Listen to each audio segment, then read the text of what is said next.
This channel does not promote any violent, harmful, or illegal activities. All content provided by this channel is meant for an educational purpose only. সরাসরি মুখ্যমন্ত্রীর পরিবার থেকে, ক্রীড়ামন্ত্রীর পরিবার থেকে, দমকল মন্ত্রীর পরিবার থেকে তাদের যে যোগ, সেটা আমরা এখানে পাওয়ার পয়েন্ট প্রেজেন্টেশনের মাধ্যমে আপনাদের এক ঝলক দেখাবো।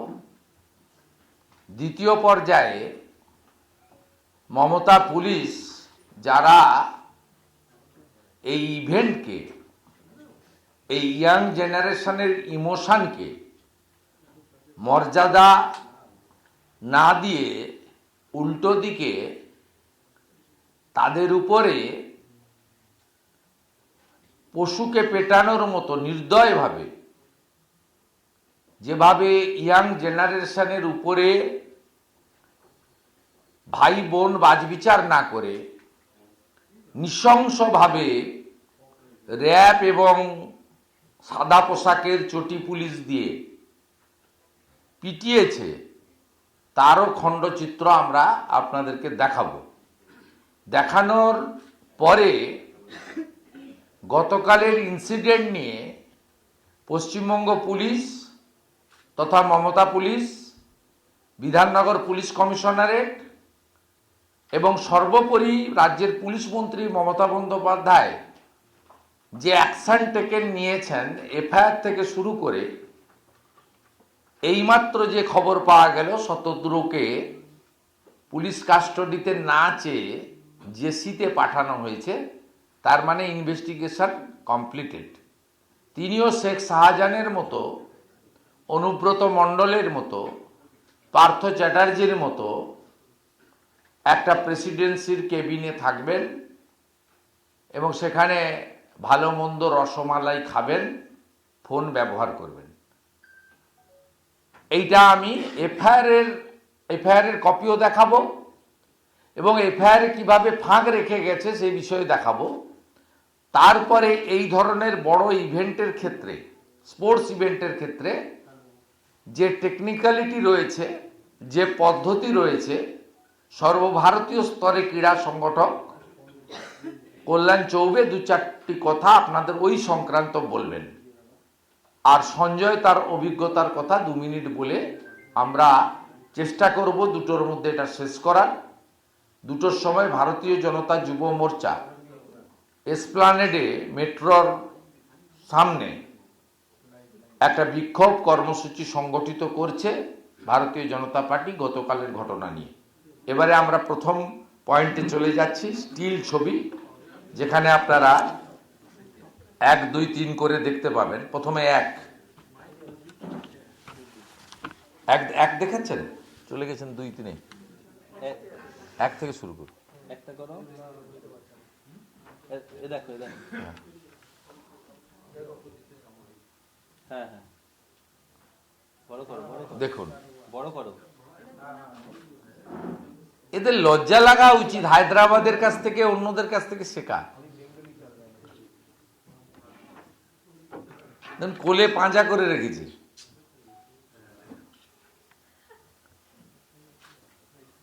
এটাকে শুধু বরখাস্ত নয়, এটাকে জেলে পড়েনি কেন এখনো?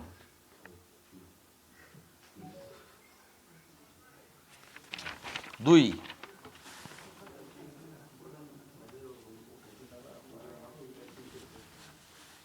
ওটা ক্রীড়ামন্ত্রী গেল, ওটা ক্রীড়ামন্ত্রীর ভাই, পরিবার, সপরিবার। 2 না, এটা 2 না, হ্যাঁ হ্যাঁ,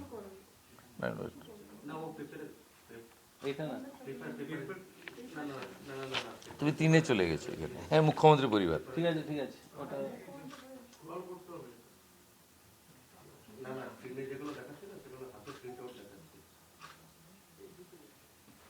এরপর এটা দেখো।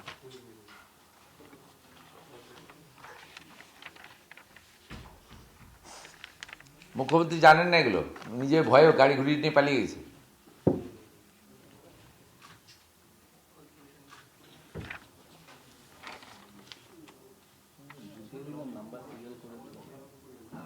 এটা না, এটা না, এটা না। ঠিক আছে, ঠিক আছে।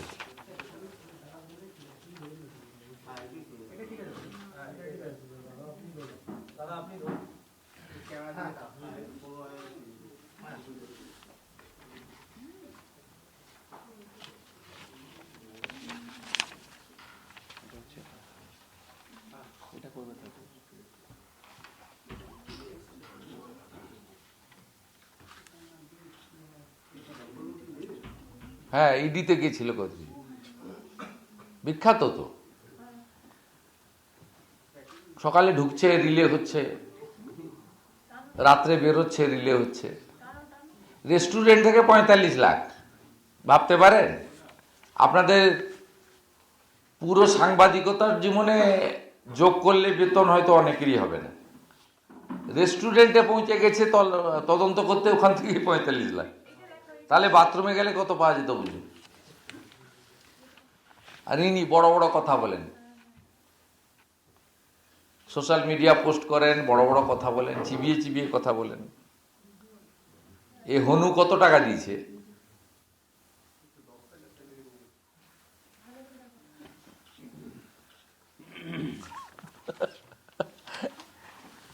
ভিডিওতে চলে যান, পুলিশের অত্যাচার।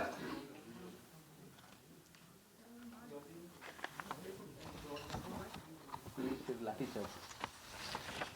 ভিডিও আছে, দেখুন।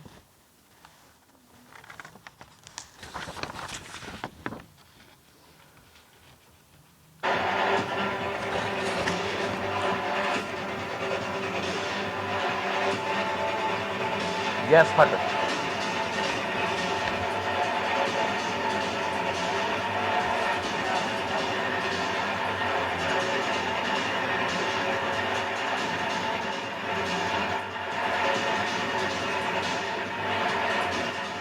ফলো করুন সংবাদ।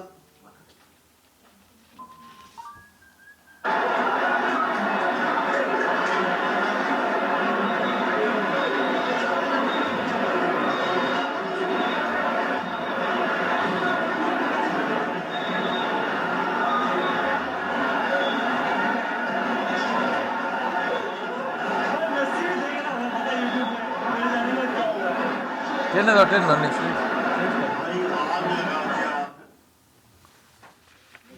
ছেড়ে দাও তোমার।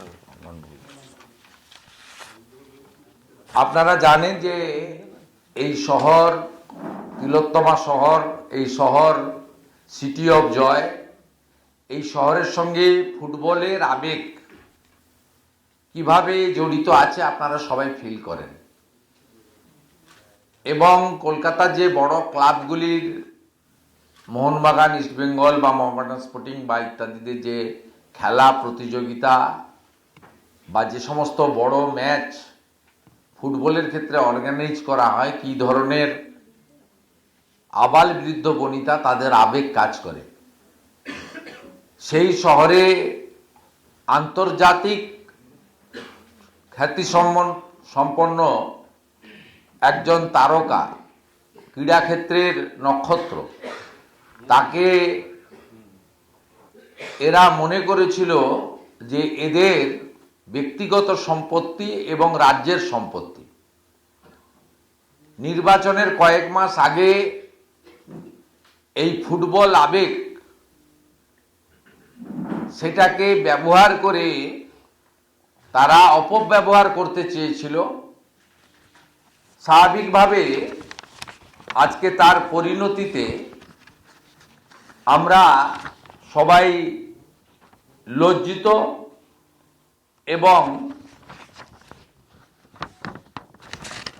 যে সমস্ত হাজারে হাজারে আমাদের যুব সম্প্রদায় এত কস্টলি টিকিট কেটে গেলেন, তারা আশাহত হলেন এবং প্রতারিত হলেন। স্বাভাবিকভাবে কাল থেকে যে নিন্দার ঝড় বইছে, এই নিন্দার ঝড়কে প্রতিবাদে পরিণত করার আমরা আবেদন করি এবং সাথে সাথে সুনির্দিষ্ট দাবি গতকাল থেকে যে আওয়াজ আমরা তুলেছি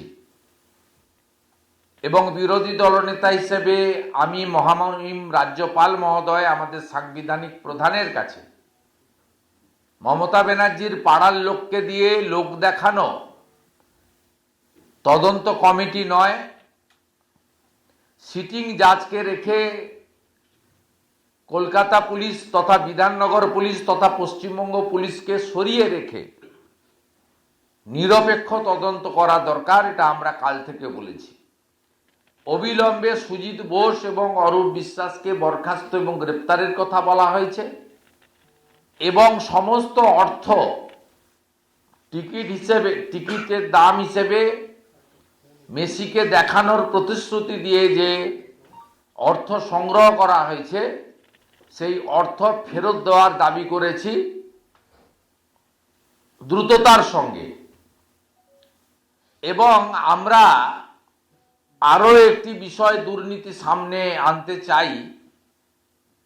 20 টাকার জলের বোতল 150-200 টাকা করে কারা বিক্রি করলো? পুলিশ বা আয়োজকদের পক্ষ থেকে যে আপনার নিয়মাবলী দেওয়া হয়েছিল এন্ট্রির ক্ষেত্রে, সেখানে জলের বোতল নিষিদ্ধ বা নিয়ে ঢোকা যাবে না, বারণ করা হয়েছিল। তাহলে রাজ্য সরকারের পক্ষ থেকে মুখ্যমন্ত্রী 5,000-6,000 বেনিফিশিয়ারির সরকারি পয়সায় এসআইআর বিরুদ্ধে সভা করতে গেলে পিএইচই থেকে জলের পাউচ দেওয়া হয়। এখানে মেসির মতো তারকা আসবেন, 50,000-1 লক্ষ মানুষ আসবেন, তাদের জলের বোতল নেওয়া যাবে না এই তারকার নিরাপত্তার স্বার্থে। তাহলে রাজ্য সরকার কেন পাবলিক হেলথ ইঞ্জিনিয়ারিং দপ্তর অথবা বিধাননগর কর্পোরেশনকে দিয়ে পানীয় জলের ব্যবস্থা করলেন না? কে বা কারা 10 টাকার চিপসকে 100 টাকায়, 20 টাকার চাউমিনকে 150 টাকায়, 20 টাকার জলের বোতলকে 200 টাকায় বিক্রি করলো, যা ভিডিওতে আপনারা নিজেরা প্রত্যেকে দেখেছেন, ভাইরাল হয়েছে। লুকানোর কিছু নেই, ভাইরাল হয়েছে যে জলের পেটি নিয়ে বিক্রি করছে, বলছে 200 টাকার কম দেব না। দর্শকরা বলছে 20 টাকার বোতল 200 টাকায় কিনবো কেন, বলে বাইরে গিয়ে জল খেয়ে নাও। এই যে উদ্ধত্যপূর্ণ আচরণ করলো, এরা কার লোক? এদেরকে অরূপ স্বরূপ আমদানি করলো না সুজিত বসুরা তাদের যে সমস্ত চোর ডাকাত কাউন্সিলর গুলো? এইটা দেখান, এই জলের বোতলটা দেখান। চালু করো।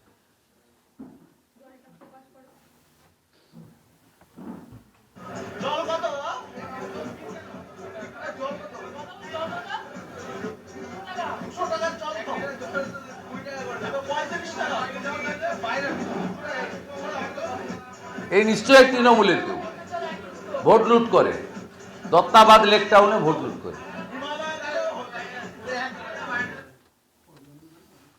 এই যে এরও তদন্ত হওয়া দরকার। এই লোকটাকে ডেকে জিজ্ঞেস করা উচিত যে তোমাকে কে পাঠিয়েছে, তুমি যে বিতরণ করছো তোমার ঠিকাদারিটা কে নিয়েছে। এবং হ্যাঁ, এটা শুধুমাত্র আপনি যদি বলেন শুধুমাত্র ক্রাউড ম্যানেজমেন্ট করা যায়নি বা সেলফি তোলা শাসক ঘনিষ্ঠ মুখ্যমন্ত্রীর পরিবার, এটা বিষয় নয়, এর পিছনে ভীষণ বাণিজ্য এবং অর্থকরী বিষয় ছিল। এই টুকরো টুকরো ঘটনার মধ্য দিয়ে যদি 50,000 জলের বোতল 20 টাকার বোতল যদি 200 টাকায় বিক্রি হয়, তার টাকাটা কত হতে পারে? 10 টাকার চিপস যদি 100 টাকা হয়, 20 টাকার চাউমিন যদি 150 টাকা হয়, 25 টাকার কাটা ফল যদি 250 টাকা হয়, তাহলে আপনি হিসাব করে দেখুন যে এখানে কত লক্ষ লক্ষ টাকা বা কোটি টাকার উপরে এখানেই বাণিজ্য করে নেওয়া হয়েছে। এরা কারা? হু আর দে? তাই মমতা ব্যানার্জির তৈরি করা তার পাড়ার লোককে দিয়ে যে কমিটি তিনি বানিয়েছেন, কমিটি পশ্চিমবঙ্গের মানুষ মানে না, আমরা মানি না। যারা কালকে চিটেড হয়েছে, প্রতারিত হয়েছে, সেই আমাদের পশ্চিমবঙ্গের যুব সমাজ মানে না, ক্রীড়া মোদিরা মানে না। আমরা ইন্ডিপেন্ডেন্ট সিটিং জাজ বা কোর্ট মনিটরিং তদন্ত দাবি করি। আপনাদের যে কথাটা আমি বলছিলাম এফআইআর নিয়ে, এটা হচ্ছে এফআইআর এর কপি। এটা হচ্ছে এফআইআর এর কপি গতকালের। এবং এই এফআইআরটা রাজীব কুমার মমতা ব্যানার্জির নির্দেশে শেষ করে দিয়েছে। যেভাবে তিনি সারদার ডিভাইস শেষ করে মমতাকে বাঁচিয়ে রেখেছেন জেলের বাইরে, কালকে এফআইআরটা শেষ হয়েছে কিভাবে আমি আপনাদেরকে সব সংগ্রহ করেছি। Bidhannagar South PS case number 0216 dated 13/12/2025। Time of registration of FIR 6:35 evening 6:35 PM। Nature of FIR suo motu. Complainant Dipankar Bhattacharya, IC Bidhannagar South PS. Time of occurrence wrongly stated in FIR 12:30 থেকে 16টা। 12:30 থেকে মানে যখন ইনসিডেন্ট ক্লোজ হয়ে গেছে কার্যত, 12:30 থেকে 16টা মানে 12:30 থেকে বিকেল 4টে। দেখুন কি করে এই কেসটাকে আলটিমেটলি এখন পারসেপশন আছে শতদ্রুকে ধরেছে। যেমন সারদার টাকা খেয়েছিলেন মমতা ব্যানার্জি, সুদীপ্ত সেনের উপর দিয়ে গেছে। সব জায়গায় এরকম হয়। সন্দীপ ঘোষ, বিনীত গোয়েলরা অভয়া ইনসিডেন্টে মেন অ্যাকিউজড, সঞ্জয়ের উপর দিয়ে গেছে। এখানেও ইনস্ট্রুমেন্ট হচ্ছে শতদ্রু, একটা ব্রোকার। তাকেও অ্যাসিওর করা হয়েছে যে চাপে করতে হয়েছে, সামনে ভোট, ভীষণ উত্তেজনা। We damaged. This is first time 15 বছরে মুখ্যমন্ত্রীকে গাড়ি ঘুরিয়ে পালাতে হয়েছে। গাড়ি ঘুরিয়ে পালাতে হয়েছে রাজ্যের মহারানীকে, যিনি এই রাজ্যের সংবিধান, যিনি এই রাজ্যের সব দণ্ডমুণ্ডের কর্তা, জুডিশিয়ারিও তিনি চালান, সব কিছুর মালিক তিনি। তাকে গাড়ি ঘুরিয়ে পালাতে হয়েছে কালকে কার্যত। এফআইআর এর প্রথম ত্রুটি 12:30 থেকে 4টে। আপনার Shatadru named as sole accused against entry number 7, but in entry number 12 FIR content to state about receiving so moto complaint from IC। বুঝলেন কিছু? 7 নম্বরে এন্ট্রি নম্বর 7 আর এফআইআর যিনি করছেন তিনি এন্ট্রি নম্বর 12-র দায়িত্বে ছিলেন।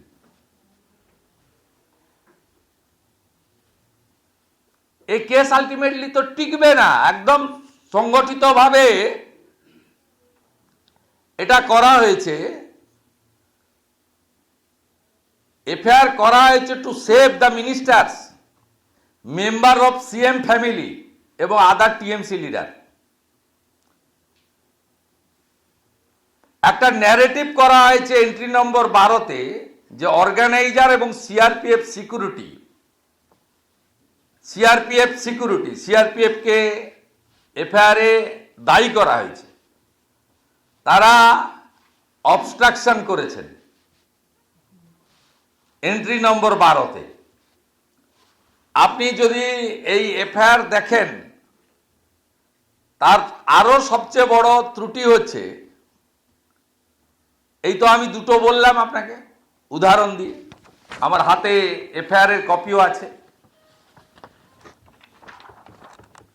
আরেকটা শুনুন মারাত্মক। ADG law and order mister Javed Shamim, তিনি আপনাদের বলছেন প্রেস কনফারেন্স করে যে শতদ্রু অ্যারেস্টেড। কখন জানাচ্ছেন? 2:49 PM।